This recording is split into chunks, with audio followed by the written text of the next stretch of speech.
All right, let's try to broaden out this conversation for this news hour and bring in our guest. Joining me on set is Abdullah Arian. He's an associate professor of history at Georgetown University in Qatar. And Hassan Ahmadian is an associate professor at the University of Tehran, and he joins us from the Iranian capital. Hassan, let me ask you first. We know that the funeral of the supreme leader in Iran has been delayed. There's a lot of reporting about where things are when it comes to the succession and who will be appointed next. I'm curious to get your perspective as to how much concern there is in Iran about the potential for a power vacuum, or if this could all descend into chaos if this succession is delayed further. Actually, there's no concern about a power vacuum because institutions have filled the gap from the get-go when the supreme leader was murdered in the beginning of the war, and the Council of Leadership has taken over, and the Supreme National Security Council, as it used to be before the war, is making the deliberations on strategic decisions and basically bringing them to the Council of Leadership, and they would ratify or reject or amend. That's basically the normal way of politics done in high strategic decision making in Iran. Now the succession process is in motion based on the Iranian constitution. Deliberations are reported as being held within the Guardian Council, which is the main body elected by the people to choose the supreme leader when his place is empty. So they're doing that. They have been reporting to the people that we are still in deliberations on that. So I don't see any scenario in which there will be a power vacuum. There are names that I think you have mentioned them in the previous days that are being talked about, I think, in the Guardian Council, and I think they will come with a name in the coming few days.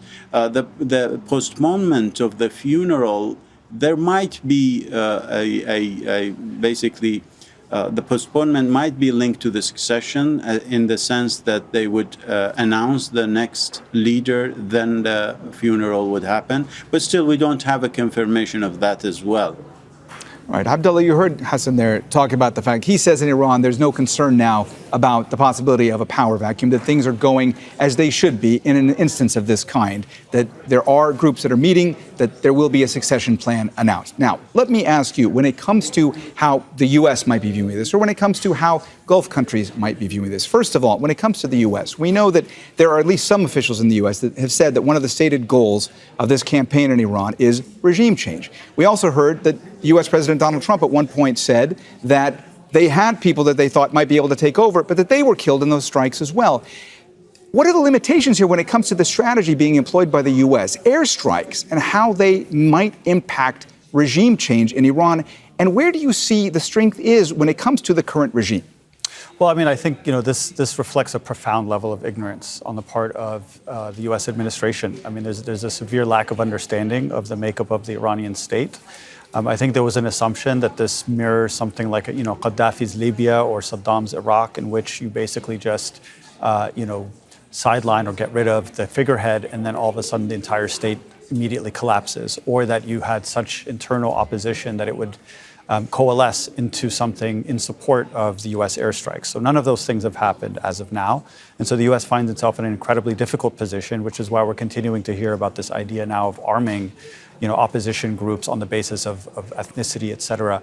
But ultimately, Iran, I think, has these contingencies in place and always has, that these are things that are structurally very much in place. There's a certain kind of internal logic and an internal stability that is allowing it to kind of continue despite these kinds of interruptions. And even now, as we speak, as Israel continues to say that it plans on killing and targeting the next supreme leader that gets elected. I mean, in that sense, it's not a surprise that it's not exactly a decision that Iran is rushing to announce, knowing, that this threat continues to exist in such a way. Hassan, there are many analysts that have speculated that Iran, by employing the strategy that it is employing right now, by attacking these neighbors in the Gulf, that one of the things they hope to achieve by doing that is to put pressure on these countries in order for them to put pressure on the U.S. to try to stop this, right? We've heard that again and again. Isn't there a concern amongst Iranian leadership that this could all backfire? Because we've heard more and more statements from Gulf countries in which they have asserted their right to retaliate. They are angry. They do not want to be drawn into this conflict.